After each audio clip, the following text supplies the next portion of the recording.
This is the first in my series of true ghost stories. And with me is my best friend, the Richie Valens to my Bob Vale, the Arnold Schwarzenegger to my Danny DeVito, my younger brother, and 2003's sexiest personal trainer in Hollywood, Florida, Nick Mastrella. Nick, how you doing, man? I'm doing great, kid. And when you're twins, the magic just never ends. It's so true.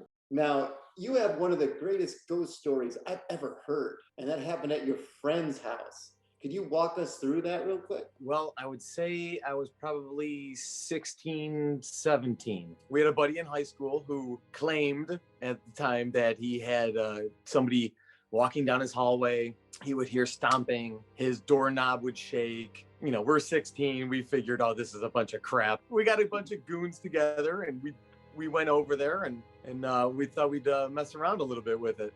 Now, when you say goons, that was like the football team, right? Like all your football buddies. Couple of guys from the football team, couple of wrestlers.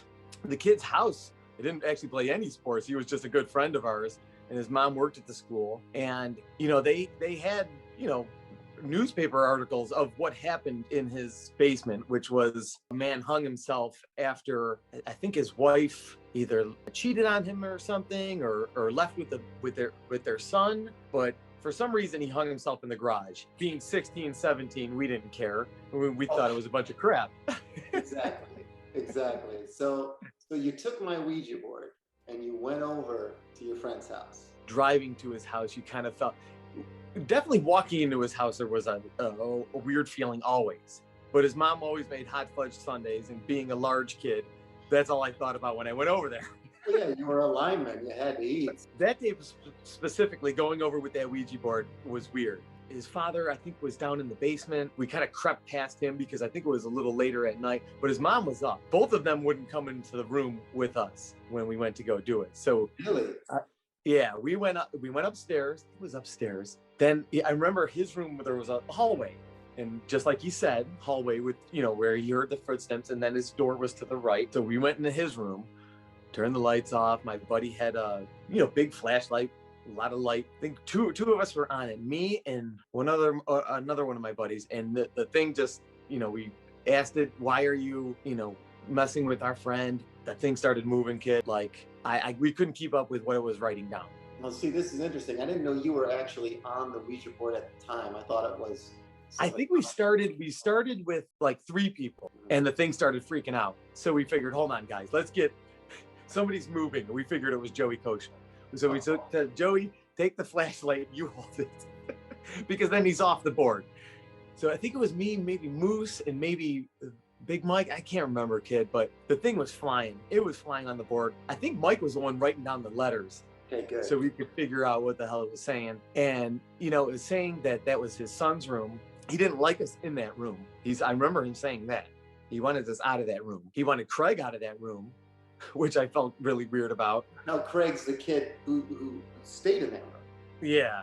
It was his room. Right. So this thing was flying. I took it to the next level. I really don't know what I was thinking, but I said something very ill about his son. Kid, the flashlight popped, like it got brighter, and it just flashed off.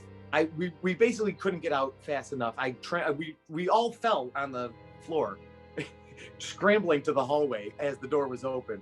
I can't remember who went and got the Ouija board out, because I don't think I did. I think I went back in there. Yeah. Once that was over, kid, I got my stuff and got out of there. That thing went off, and you just felt like a rush of hair. My hair was standing, and I could remember pushing my friend out the door. You know, whoever's in front of me, we just fell over. And Craig and his mom were standing at the end of the hallway looking at us like, you know, you should have done that. and then, you know, I can't remember if it was the next day or the weekend, the Monday when we went to school. There was major activity that night and then the night after for him. And major activity. What was going on in his room after? All bad hallway stomping, violent shaking on the door handle. Wow. At night. I don't even know how he could sleep in that house, but they just put up with it. Now, they put up with it. So his parents they were. Oh, they all knew he was there. They all knew. They all knew. If you asked her if she had a ghost in her house, she would say 100%. Did they ever tell you what they saw? Shadows. Mhm. They've had things missing. Really, the stomping down the hallway at night was what Craig would talk about a lot, and the door handle, because obviously he was trying to come into the room. He was walking down the hallway and coming into the room. And so I guess they were just kind of set in, this is our house. This guy's here too. What the hell? Like Ayumi, who's Japanese, my wife, she looks at ghosts, and her entire culture believes 100% in that. And she won't even come on this show because she believes that talking about them maybe will rile Well, see, them that up. freaks me out, kid. Well, yeah, I mean, come on. I mean, You're gonna spring that on me now? I didn't know that. I have to.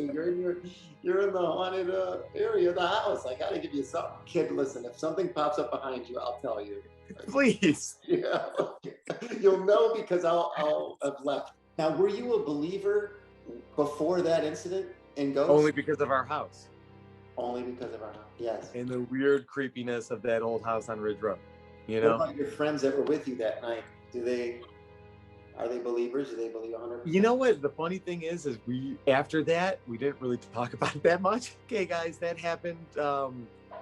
Let's go on to something else, because we were into the whole ghost thing, and then after that, it was kind of like, all right, that Ouija board, I'm putting it away, man.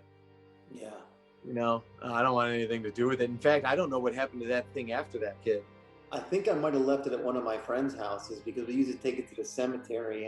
And if you guys watching at home don't know, there used to be awesome cemeteries in upstate New York. And Yeah. it happened at our place with the Ouija board. And we're going to get into that in a later episode.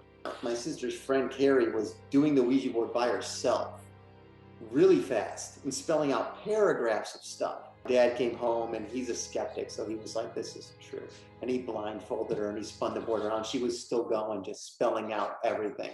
And it's something I've never forgotten to this day. And that happened, 42. So I've never forgotten. I think about it a lot, to be honest with you. all the time, because it's my Yeah. only proof of the afterlife that I have.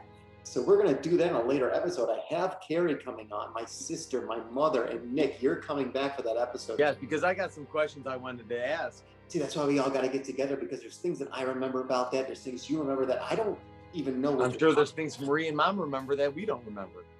If I could find that Ouija board, I would use it at your place right now.